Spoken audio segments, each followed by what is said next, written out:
శ్రీకాంత్ గారు, మీ మెడిసిన్ జర్నీకి ముందు అసలు మ్యూజిక్ జర్నీతో మీకు ఎలా అసోసియేషన్ ఉంది? అంటే డాక్టర్ అంటే ఉత్తి మెడిసిన్ మీదే ఫోకస్ చేస్తూ ఉంటారు.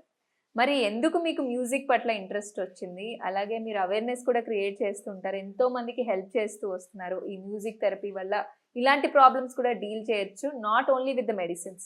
So how is the connection with you with the music అంటే ఏం చెప్తారు? మ్యూజిక్ నా బ్లడ్‌లో ఉండింది. It's by default. రైట్. మా నాన్నగారు కీర్తిశేషులు ఉషాకాంత్ గారు. ఆయన రిటైర్డ్ ఎల్ఐసి అఫీషియల్, లిరికిస్టు, గాయకులు, కంపోజరు అంటే వాగ్గేయకారులు. చాలామందితో ఈ సింగర్స్, ఇప్పుడున్న సింగర్సు, ఇంతకుముందు ఉన్న బాలు గారు, సుశీల గారితో వీళ్ళందరి చేత పాడించిన వ్యక్తి. సెవెరల్ ఆల్బమ్స్ అవన్నీ ఉన్న వ్యక్తి ఆయన. మా అమ్మగారు కీర్తిశేషులు వేదప్రియ, ఆవిడ మంచి గాయని, కర్ణాటిక్ మ్యూజిక్. ఇద్దరూ వీణా ప్లేయర్సు. సో నాకు వచ్చింది అంటే బై డిఫాల్ట్ జెనెటిక్గా. నేను చేయడం అంటూ ఏంటంటే దాన్ని ముందుకు తీసుకెళ్లే ప్రయత్నంలో ఉన్నాను అంతే. సో దీనిలో నాన్నగారిని ఒక క్వశ్చన్ అడిగా ఒకసారి. నువ్వు అన్నీ చేసి నేను ఇంగ్లాండ్లో ఉండగా, ఓకే, నువ్వు అన్నీ మెడికల్గా బాగా ఉన్నావు, నువ్వు బాగా ఎస్టాబ్లిష్ అవుతున్నావు, but there is something in you which you can do అని ఆయన క్వశ్చన్ చేశాడు. అంటే నేను, మాది కొంచెం తమిళ పద్ధతి, సో ఐ కాల్ హిమ్ అప్ప.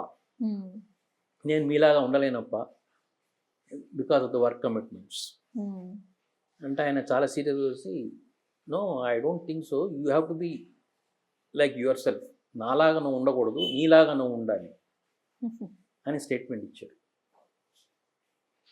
సో 2 రోజులు ఆలోచించి నేను మళ్ళీ ఆయనకి సమాధానం చెప్పి, నేను ఈ పర్టికులర్ ఏరియా రెండూ నాకు ఆ భగవంతుడు ఇచ్చాడు, అటు మెడిసిన్, మ్యూజిక్ రెండింటినీ కలపాలి అని చెప్పి ఆ పైవాడు డిసైడ్ చేశాడు. అందుకని ఆ మ్యూజిక్ థెరపీ ఒక ఫిజిషియన్గా, ఒక మ్యూజిషియన్గా, సో కాల్డ్ మ్యూజిక్ థెరపిస్ట్గా ఒక కొత్త అవతారం తయారైంది.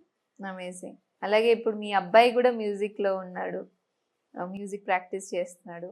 అండ్ మీ వైఫ్ శ్రీమతి గారు కూడా కళాకారులే, డాక్టర్తో పాటు. సో ఆల్ ద కళాకారులు ఇన్ వన్ ఫ్యామిలీ అని చెప్పొచ్చా? How is the association with your wife music పరంగా? మీరు డిస్కస్ చేస్తూ ఉంటారా, పాటలు పాడుకుంటూ ఉంటారా? That's a very interesting question. In fact మా మ్యారేజ్ జరిగింది అంటే నేను వెళ్ళలేదు, మా అమ్మ నాన్నగారు వెళ్ళారు ఒక డ్యాన్స్ ప్రోగ్రామ్కి. వెళ్ళి ఈ ఫలానా అమ్మాయి మన ఇంటికి కోడలు అవుతుంది అని సర్టిఫై చేశారు. మా అమ్మ సర్టిఫై చేసింది. సో అలా మా బంధం ఏర్పడింది.